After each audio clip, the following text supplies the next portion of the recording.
Good morning student.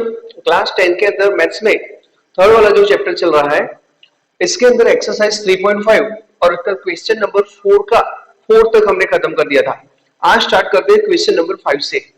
तो question number 5 के अंदर देखिए, the area of a rectangle gets reduced by 9 square unit if its length is reduced by 5 unit and breadth is increased by 3 unit. मतलब एक rectangle है, अब इस rectangle का लेंथ और ब्रेथ हमें पता नहीं है, तो लेंथ को सपोज करेंगे x और ब्रेथ को सपोज करेंगे y। तो लेंथ पता है, ब्रेथ पता है, तो इसका एरिया क्या होगा? तो आपको पता है उसका एरिया होगा x इंटू वाई, मतलब लेंथ इंटू ब्रेथ। तो अभी रेक्टेंगल का एरिया अगर उसकी लेंथ x है और अगर उसकी ब्रेथ y है तो फिर उसका एरिया x इंटू वाई होगा, मतलब xy होगा। अब देखिए इसमें क्या होता है, the area of a rectangle gate reduced, मतलब इसका एरिया 9 यूनिट कम होता है, लेकिन कब? If its length is reduced by 5 unit, ये जो लेंथ है उसको हम 5 यूनिट कम कर देते हैं, and breadth is increased by 3 unit, और ब्रेथ को हम 3 यूनिट बढ़ा देते हैं। तो सबसे पहले हमें इसकी लेंथ और ब्रेथ सपोज करनी पड़ेगी। तो यहां लिखेंगे let the length of a rectangle each x units and its breadth is y units। उसकी लेंथ और ब्रेथ नहीं पता थी तो हमने सपोज क्या कर दी, y यूनिट। तो फिर एरिया क्या होगा? तो एरिया होगा लेंथ इंटू ब्रेथ, मतलब x इंटू वाई। ये अभी रेक्टेंगल का एरिया है। अब देखिए इक्वेशन कैसे बनेगा वो उसने बोला है, if its length is reduced by 5 unit, ये उसकी लेंथ है, ये पुरानी लेंथ और ये पुरानी breadth. If its length is reduced by 5 unit, अगर हम उसकी लेंथ को 5 यूनिट कम कर देते हैं, and breadth is increased by 3 unit, अगर ब्रेथ को 3 यूनिट ज्यादा कर देते हैं, तो फिर उसका एरिया क्या होता है, 9 स्क्वायर यूनिट कम हो जाता है। मतलब पहले कितना था xy, अब वो 9 स्क्वायर यूनिट कम हो जाता है। तो इससे इक्वेशन नंबर 1 बनेगा, यहां मल्टीप्लाई करेंगे x इंटू वाई, यहां होगा 3x minus 5y minus 15 is equal to xy minus 9। दोनों साइड से xy कट हो गए, तो 3x minus 5y minus 15 plus 9 is equal to यहां पर है 0। तो 3x minus 5y minus 6 is equal to 0। ये बन गया इक्वेशन नंबर 1। इक्वेशन नंबर 1 आ गया। अब दूसरा इक्वेशन बनेगा वो देखिए, उसके बाद बोला है if we increase the length by 3 unit, अभी उसकी लेंथ x है और उसकी ब्रेथ y है। इसने बोला है if we increase the length by 3 unit, अगर लेंथ को 3 यूनिट ज्यादा कर देते हैं, एंड ब्रेथ बाय 2 यूनिट, अगर ब्रेथ को हम 2 यूनिट ज्यादा कर देते हैं, तो ये लेंथ बनी, ये नई ब्रेथ बनी, तो नया एरिया क्या होता है? नया एरिया 2 यूनिट इंक्रीज होता है, मतलब xy 67 स्क्वायर यूनिट इंक्रीज होता है। अगर नई लेंथ ये है, नई ब्रेथ ये है, तो फिर नया एरिया क्या होता है, 67 इंक्रीज होता है। तो ये इक्वेशन बना। तो यहां पर xy plus 2x plus 3y plus 6 is equal to xy plus 67। दोनों साइड से xy कट हो गए, तो कितना रहेगा यहां पर 2x प्लस 3y, ये 6 अंदर जाएगा, तो 6 माइनस, तो माइनस हो जाएगा 61 is equal to 0। Minus 67 plus 6 तो हो जाएगा 61। ये आ गया इक्वेशन नंबर 2। अब इक्वेशन नंबर 1 और 2 को सॉल्व करते हैं। तो फर्स्ट वाला इक्वेशन था 3x minus 5y minus 6 is equal to 0। Second वाला इक्वेशन था 2x plus 3y minus 61 is equal to 0। Cramer method से हमें सॉल्व करना है, इसीलिए x को हाइड कर देंगे। तो x के नीचे हम क्या लिखेंगे, -5 और -6, 3 एंड -61। ये x का डिटर्मिनेंट हुआ। y का डिटर्मिनेंट क्या होगा, y में हमें y को हाइड करेंगे तो उल्टा लिखना है, -6 एंड 3, यहां पर -61 एंड क्या आएगा 2। कांस्टेंट टर्म को हम हाइड करेंगे तो कितना आएगा, 3 एंड -5, 2 एंड 3। चलो इतना हो गया। अब क्रॉस मल्टीप्लिकेशन जिसका मेथड का नाम है वो, यहाँ कितना होगा, माइनस इंटू माइनस तो हो गया प्लस, तो यहाँ 605 होगा, 305 होगा, 5 and 5 30 प्लस यहाँ होगा 18। अब y अपॉन -12 प्लस यहाँ पे होगा 3 1 जा 3 और 6 3 जा 18, 183 इज इक्वल टू 1 अपॉन 9 प्लस 10।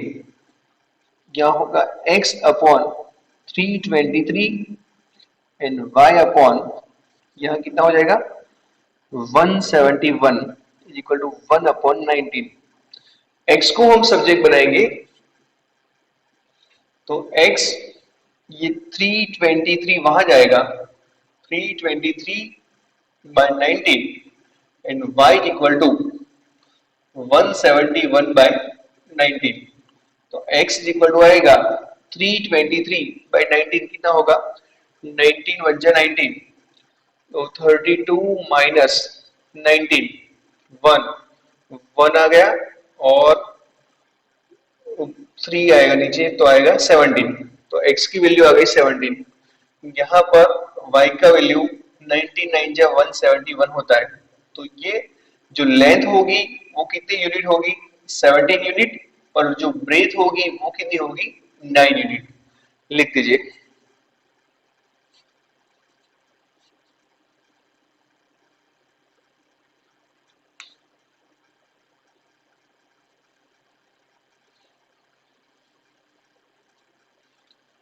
तो ये एक्सरसाइज 3.5 खत्म हो गई। अब चलते हैं एक्सरसाइज 3.6 में।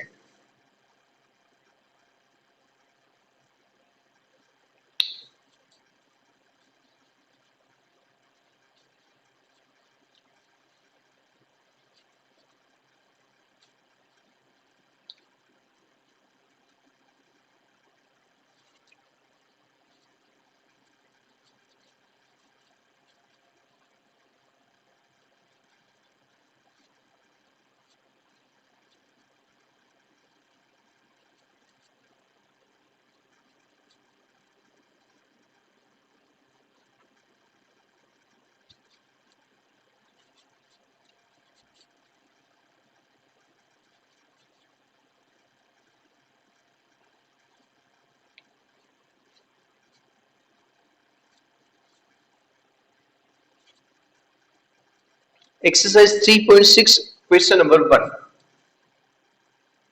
अब सारी सॉल्व करने की मेथड आपको एक्सप्लेन कर दी है, सिर्फ ग्राफ को छोड़ के, और ग्राफ वाली स्टैंडर्ड 9 के अंदर आती थी वही।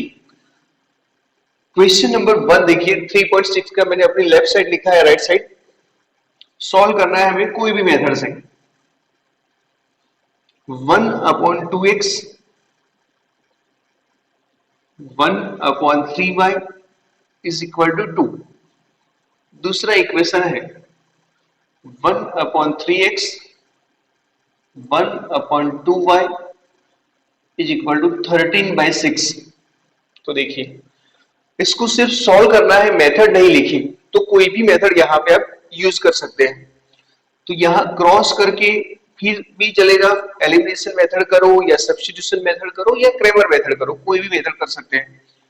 तो देखिए यहां पर मैं क्रॉस कर दूं ऐसे, तो ये यहाँ प्लस होगा तो आप कैसे भी क्रॉस करोगे तो चलेगा। यहाँ मल्टीप्लाई करेंगे तो 2x होगा, यहाँ पर होगा 3y, नीचे कितना होगा 6xy is equal to 2। 6xy यहाँ पर आएगा तो 2x plus 3y is equal to 12xy। ये बन गया इक्वेशन नंबर 1। वैसे ही यहां पर 3x प्लस 2y क्रॉस कर दिया ऐसे upon 6xy is equal to 13/6। दोनों साइड से 6 और 6 चले गए और ये xy है वहां जाएगा, तो 3x plus 2y is equal to 13xy। ये आ गया इक्वेशन नंबर 2। अब आपको जो मेथड से सॉल्व करना है उस मेथड से आप सॉल्व कर सकते हैं। अगर किसी को एलिमिनेशन करना है तो एलिमिनेशन, किसी को क्रैमर मेथड करनी है तो क्रैमर, और सब्स्टिट्यूशन करनी है तो सब्स्टिट्यूशन। मैं अभी आपको क्रैमर मेथड से एक्सप्लेन करता हूं। तो 2x प्लस 3y ये अंदर जाएगा, minus 12xy is equal to 0।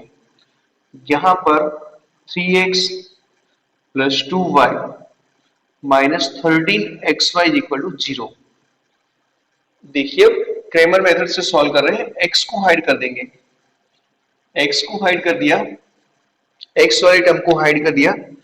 तो यहां पर गलती क्या करते हैं स्टूडेंट, ध्यान देना, x को तो हाइड कर दिया तो फिर लिखते हैं क्या पता है, 3 एंड माइनस 12 लिखते हैं, वो गलत। कांस्टेंट टर्म तो ऑलवेज पूरा लिखना है। x को हाइड कर दिया तो ये 3 एंड माइनस 12 नहीं लिखना, कांस्टेंट टर्म ऑलवेज आपको पूरा लिखना है। तो क्या आएगा यहां पर 3 एंड माइनस 12xy। कभी अकेला माइनस 12 मत लिखना, कांस्टेंट टर्म जो आपको जो दिखता है पूरा वही लिखने का है। चलो उसके बाद 2 एंड यहां पे माइनस 13xy, यहां पे बनता है y, y को हाइड करेंगे तो हमें उल्टा लिखना है, माइनस 12xy, माइनस 12xy उस साइड आएगा 2, और यहां पर माइनस 13xy और 3। कांस्टेंट को हाइड कर देंगे, मतलब ये कांस्टेंट टर्म पूरा उसको हाइड करेंगे, 2 3 3 2 2 3 एंड 3 2। तो ये x y और कांस्टेंट के हमने लिख दिया डिटरमिनेंट, इसको रियल में बोलते हैं डिटरमिनेंट। वैसे यहाँ पर हमें दो लाइन करने की होती है ऐसे डिटरमिनेंट, जैसे 2 3 1 5 है, इसको हम बोलते हैं डिटरमिनेंट। और डिटरमिनेंट का वैल्यू फाइंड कैसे करते हैं, ऐसे 5 2 जा 10 फिर माइनस 3 1 जा 3, तो आंसर क्या आएगा 7। वैसे ही ये डिटरमिनेंट है लेकिन हम नीचे ऐसे डिटरमिनेंट की साइन नहीं करते, अगर कई बार कर लेते हैं तो गलत नहीं है, ऐसे कर सकते हैं, लेकिन रियल में डिटरमिनेंट आएगा स्टैंडर्ड 12 के अंदर। इसीलिए डिटरमिनेंट पता होना चाहिए लेकिन वो वर्ड यूज करने की जरूरत नहीं है। चलो आगे बढ़ते हैं, x अपॉन यहाँ पे कितना हो जाएगा 13 माइनस 39 एक्स वाई, फिर माइनस और ये वाला माइनस तो प्लस हो गए, यहाँ मल्टीप्लाई करेंगे तो 24 क्या आएगा x y, y upon minus 36xy, ये माइनस और ये वाला माइनस तो प्लस हो गया 26xy, 1 अपॉन 4 माइनस 9। तो यहां पर रहेगा x अपॉन 39 माइनस 12, तो होगा कितना माइनस 15xy। यहां रहेगा y अपॉन माइनस 10xy, और यहाँ 1 अपॉन आएगा माइनस 5। x को हम सब्जेक्ट बनाएंगे, x को सब्जेक्ट बनाएंगे ये पूरा ऊपर जाएगा, तो minus 15xy upon minus 5। y को सब्जेक्ट बनाएंगे तो ये पूरा ऊपर जाएगा, माइनस 10xy अपॉन माइनस 5। तो x इज इक्वल टू, ये कट हो गए, माइनस और माइनस तो कट हो गए, यहाँ कितना रहेगा 3xy, और यहाँ y is equal to 2xy। बस यहां से अब आपको समझना है, यहां से दो रास्ते हैं। अगर कभी भी ऐसा होता है कि यहाँ पर भी x यहाँ पर भी x होता है, दोनों साइड x या दोनों साइड y होते हैं, तो यहां से दो रास्ते होते हैं। वहां कंडीशन दी हुई होती है, क्या कंडीशन दी हुई होती है ये लिख दो, उसके बाद एक्सप्लेन करता हूं।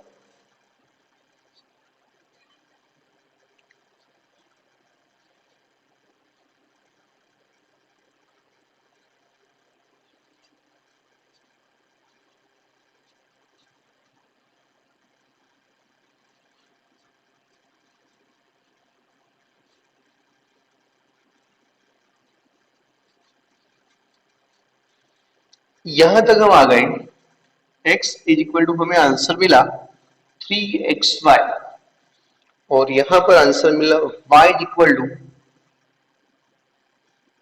2xy।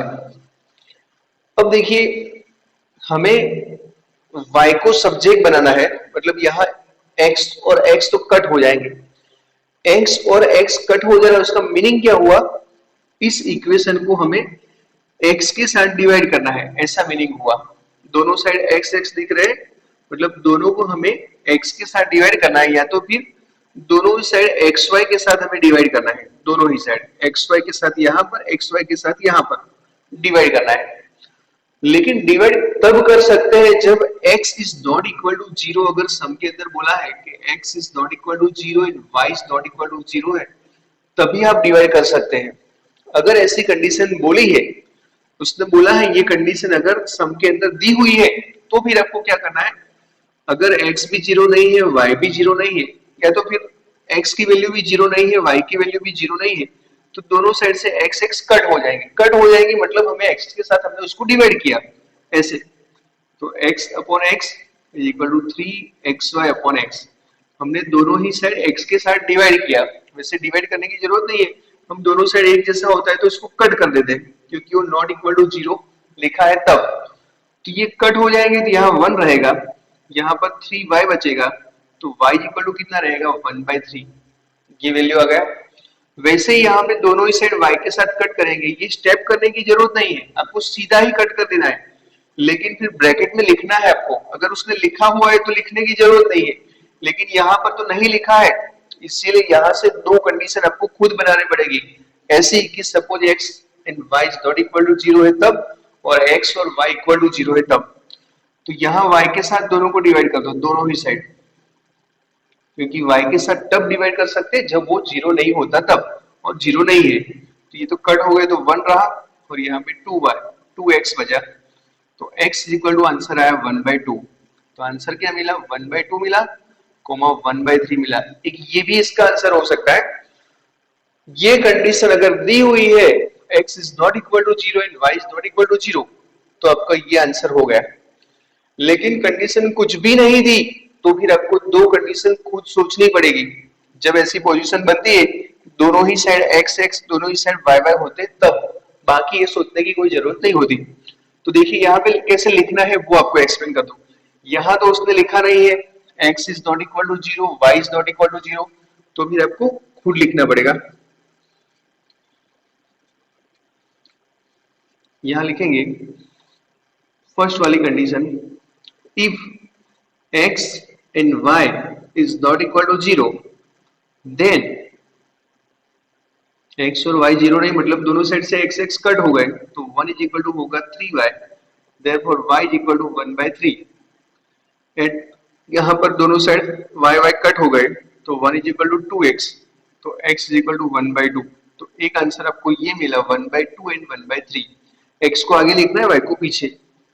दूसरी condition, if x is equal to zero, अगर x की वैल्यू जीरो होगी तो आप यहाँ पर जीरो पुट करने जाओगे तो y की वैल्यू भी जीरो हो जाएगी।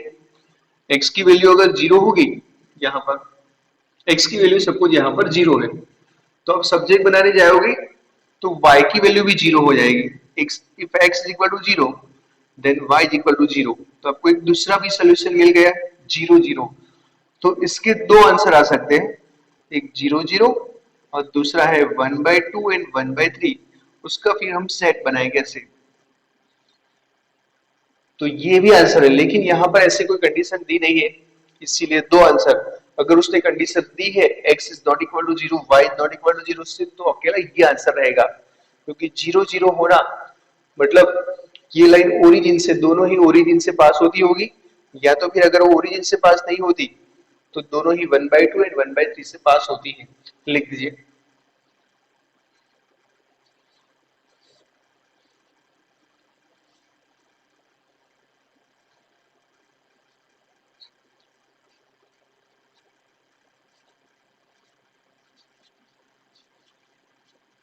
क्वेश्चन नंबर फर्स्ट का second,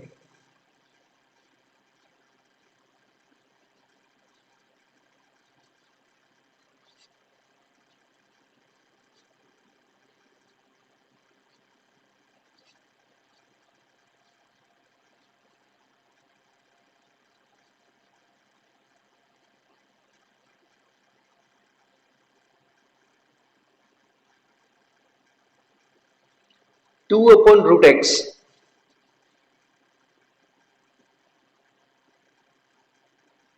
2 upon root x 3 upon root y is equal to 2. 4 upon root x plus minus 9 upon root y. Question मैंने उस साइड लिखा हुआ है राइट साइड -1, इसको यहां पे लिखता हूं 2 upon root x plus 3 upon root y is equal to 2 and 4 upon root x minus 9 upon root y is equal to -1. तो यहां पे अभी जो हमने काउंट किया वैसे भी होगा क्रैमर मेथड से भी, ऐसे किसी को नहीं करना है तो दूसरा रास्ता भी आपको एक्सप्लेन करता हूं. ये 2 अपॉन रूट एक्स है, इसको मैं ऐसे लिख सकता हूं 2 इंटू 1 अपॉन रूट एक्स लिख सकते हैं कि नहीं. 2 1 जा 2 हो गया और रूट एक्स हो गया. यहाँ पे 3 इंटू 1 अपॉन रूट वाई लिख सकते हैं. 3 1 जा 3 हो गया, रूट वाई ऊपर जितना ही हो गया 2. ये हर बार लिखने की फिर जरूरत नहीं पड़ेगी, अभी एक्सप्लेन कर रहा हूं इसलिए.